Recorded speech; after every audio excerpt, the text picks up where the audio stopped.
Air Force One costs $200,000 per hour to operate. Some presidents don't have a dedicated aircraft at all, and somewhere above both of those facts sits the most classified piece of aviation infrastructure ever built, an aircraft whose full capabilities have never been publicly disclosed. 7 levels. Let's get into it. Level 1. The tool. Embraer Legacy 600, Dassault Falcon 2000, Cessna Citation Sovereign, $15 million to $40 million.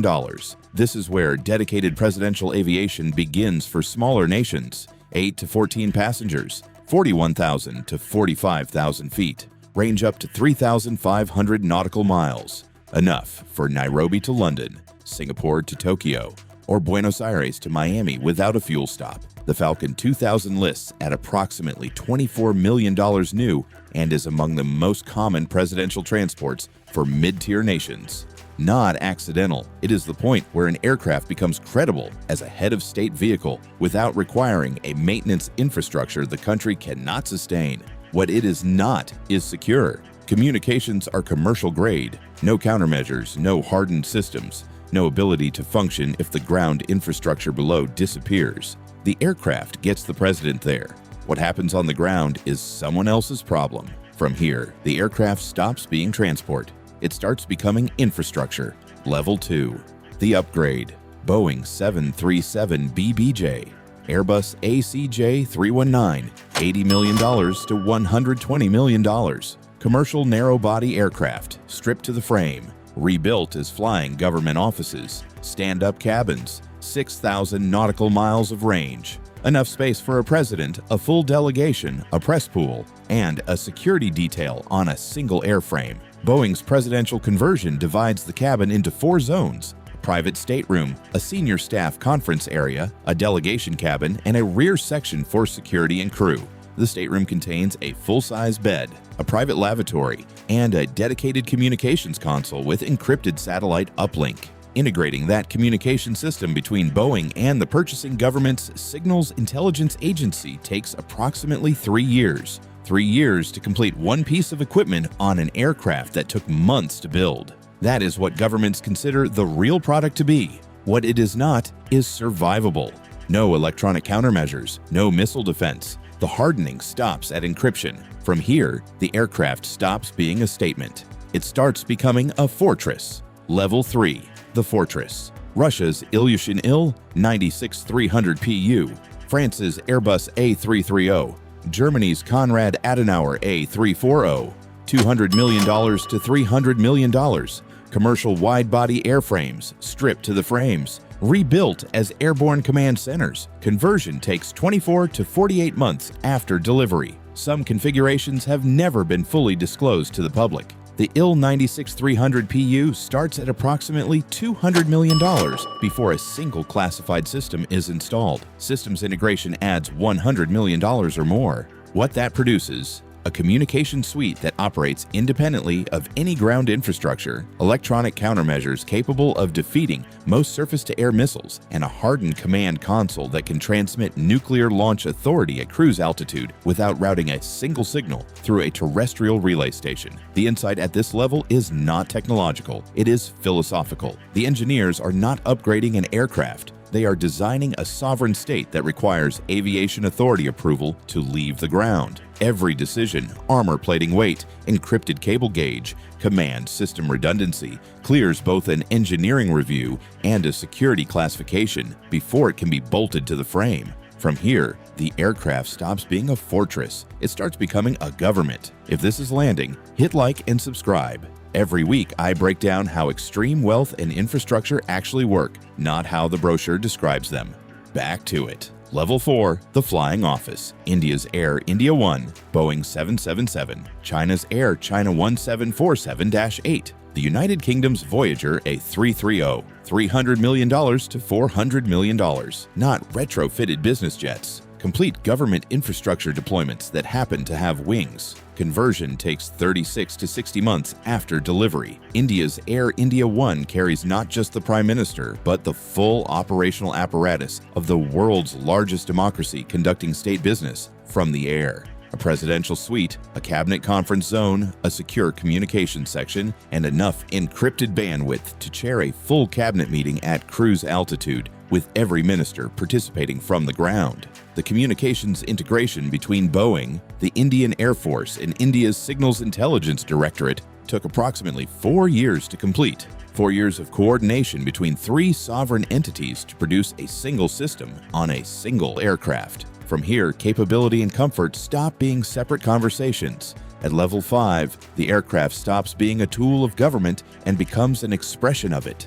Level 5, the Palace. Sultan of Brunei's Boeing 747-430, Saudi Royal Flight 747-8, UAE Presidential Airbus A340, $400 million to $600 million. The Sultan of Brunei's 747-430 is the most documented aircraft at this level. Solid gold and Lalique crystal sinks, gold-plated fixtures throughout, lapis lazuli inlay on tables and surfaces, a master suite, a formal dining room, a boardroom, a private office with hardwood paneling and remote-controlled state management systems. The toilet handle in the master bathroom is solid gold. This is not reported as a boast. It is reported as a specification. The aircraft carries not just the Sultan, but his diplomatic staff, his security detail, and the full operational infrastructure of an absolute monarchy conducting the business of a state from the air. Interior completion alone, over $120 million. The BBJ 777-9, Boeing's largest presidential configuration, represents the current ceiling of what a commercial manufacturer can commission. $453 million before a single interior component is specified. 343 square meters of private space, range of approximately 11,000 nautical miles. Interior completion for a royal specification adds $80 to $200 million depending on what the client considers necessary. From here, the conversation stops being about money. It starts being about a capability no palace on Earth can match. Level 6. Air Force One, Boeing VC-25A, modified 747-200B, $200,000 per flight hour. 2 exist, both always mission-ready. When the president boards either one, the call sign becomes Air Force One, and the most sophisticated aviation infrastructure ever assembled activates around it. The VC-25A was not built for comfort, not built for status. Built for one scenario no other aircraft on Earth is designed to survive: the continuation of the United States government during a nuclear exchange. Mid-air refueling indefinitely. Independent oxygen generation. Extended operation without ground support. A communication suite that can reach any military commander, any allied government, any nuclear launch facility on Earth from cruise altitude. The hardened electronics represent approximately a decade of parallel development between Boeing, the United States Air Force, and the National Security Agency. Here is what most people don't know about Air Force One. It is not the most expensive aircraft on this list. The Sultan of Brunei spent more on interior completion alone. The VC-25A cabin is functional. The furniture is government issue. The carpet is not remarkable. That is not the point. The point is that it works when the world stops working. From here, there is one level left, and it has never been fully described in any public document. Level 7. The classified VC-25B, $5.3 billion. 2 aircraft. The replacement for Air Force One.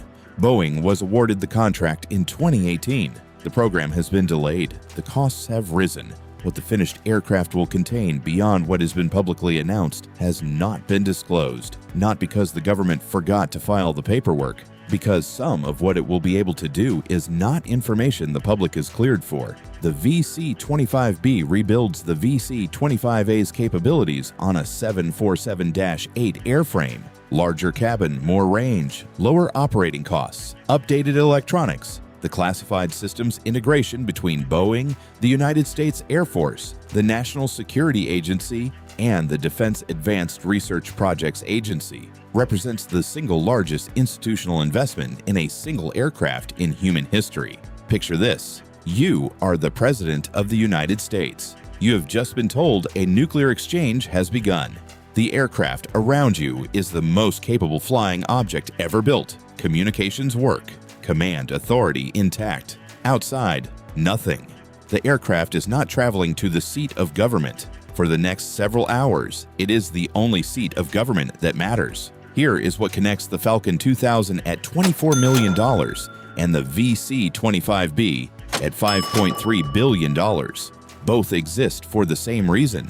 Someone decided the architecture of commercial aviation, the terminal, the queue, the shared cabin, the schedule set by someone else, was not compatible with their position.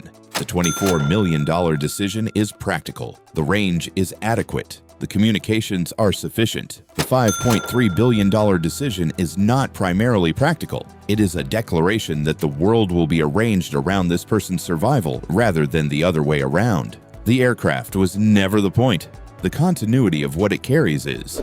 If this was useful, subscribe. I break down how extreme wealth and infrastructure actually work, not how the brochure describes them. See you in the next one.